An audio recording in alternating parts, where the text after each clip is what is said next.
amigos y amigas de Las Cosas Como Son. Estamos dialogando con Laureano del Castillo, director de CEPES, sobre el proyecto de ley 3941 que afectaría las tierras de comunidades campesinas y de pequeños propietarios en pro de la gran inversión privada.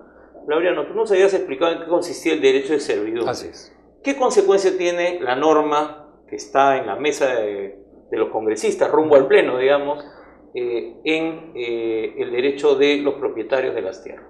Bueno, en el caso concreto de la servidumbre de la que estábamos hablando, significaría que, por ejemplo, para construir una represa o una obra de irrigación, si un proyecto identificado como un proyecto de gran inversión necesita asentar sobre parte del terreno de una comunidad campesina, comunidad nativa o un propietario o varios propietarios individuales, simplemente sigue el trámite autorizado por esta ley y establece legal, forzosamente, una servidumbre sobre la tierra de esta comunidad o de estos particulares.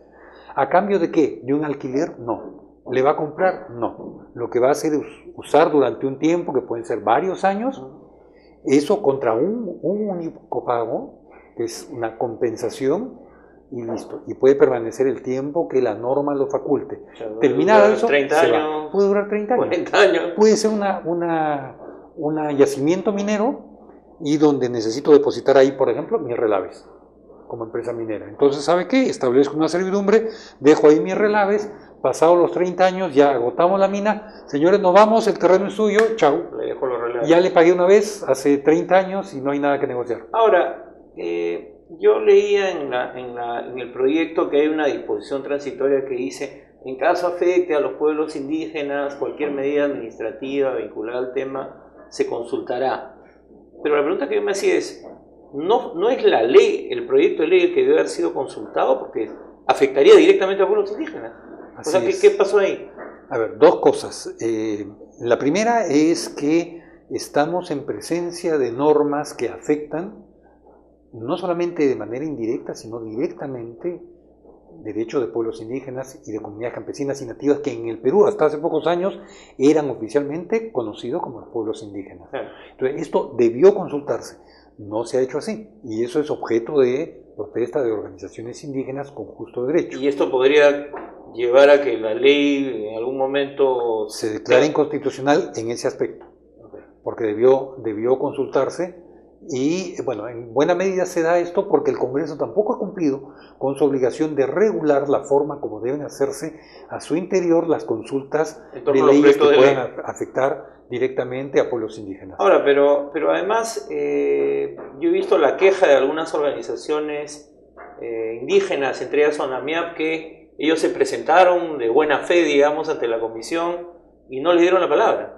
¿Eso ocurrido también? Bueno, está el tema de que tenemos en efecto aprobado desde la época de Fujimori el convenio 169, que es el convenio sobre pueblos indígenas y tribales en países independientes, ratificado por nuestro Congreso. O sea, es una ley y además, como ha dicho el Tribunal Constitucional, es una norma legal pero de rango constitucional.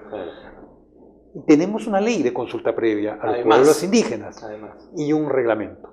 Pero, ¿qué ha ocurrido? Como suele pasar en nuestro país, a veces las normas, concretamente las normas reglamentarias, terminan deformando, en este caso recortando derechos. Restringen el derecho. Restringiendo derechos. ¿Y de qué manera? Bueno, y esto ya es otra vez aplicación, discurso de funcionarios.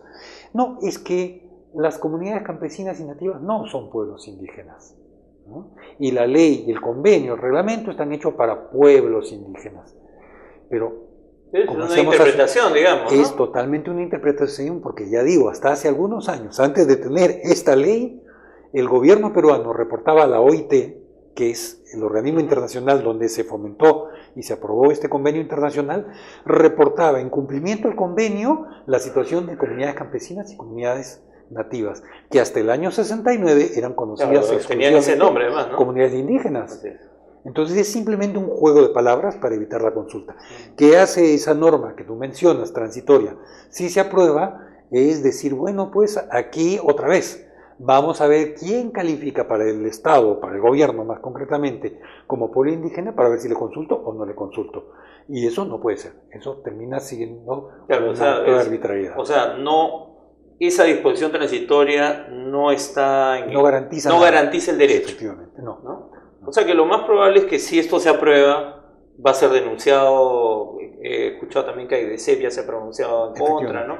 O sea, lo que uno a veces no termina de entender es que el gobierno nacional promueve estas normas sabiendo Las consecuencias. o sea, que va a terminar en el tribunal y que probablemente el tribunal falle diciendo es anticonstitucional. Entonces estamos además perdiendo el tiempo. Sí, y lamentablemente no solo perdiendo el tiempo, sino generando desconfianza, que es algo, un valor importantísimo en el país, ¿no? Y hemos avanzado, decíamos, con leyes, pero de nada vale si en la aplicación concreta la ley no sirve. Entonces, al final, como ocurrió con AIDC, dijo, bueno, pues aprueben la ley que quieran, nosotros vamos a seguir en lo nuestro. Así no se construye finalmente país, así no se construye una sociedad democrática.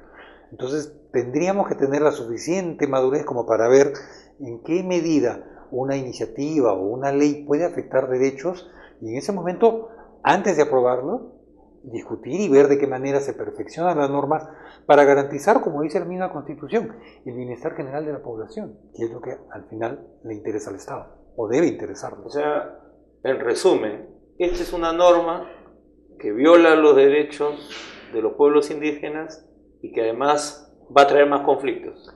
No solo pueblos indígenas, también propietarios individuales. También puede afectar propietarios individuales. No olvidemos, el censo del año 2012 nos lo vuelve a mostrar, ¿no? Hay un tema importantísimo de informalidad de la propiedad rural. La mayor parte de los censados el año 2012 dijo que era propietario. Y ahí no hay medidas contra la tramitología. Así es. Para promover que la gente pueda tener su propiedad saneada. Así es. Entonces, en ese panorama de informalidad, decir, bueno, COFOPRI se va a encargar de darle a los grandes proyectos, sanearle sus derechos. Oiga, ¿y qué pasa con la inmensa mayoría de propietarios y de comuneros que también quieren ese derecho? Entonces, ¿ellos qué? ¿Son mudos? ¿Son convidados de piedra en este festín? No puede ser. Puede ser, están siendo tratados como no ciudadanos, finalmente, con menos derechos. Laureano, muchísimas gracias, vamos a estar atentos y esperemos que todos nuestros amigos y amigas puedan haber comprendido y entendido los riesgos de este nuevo proyecto de ley que se quiere aprobar una vez más en nombre de la sacrosanta gran inversión. Nos vemos.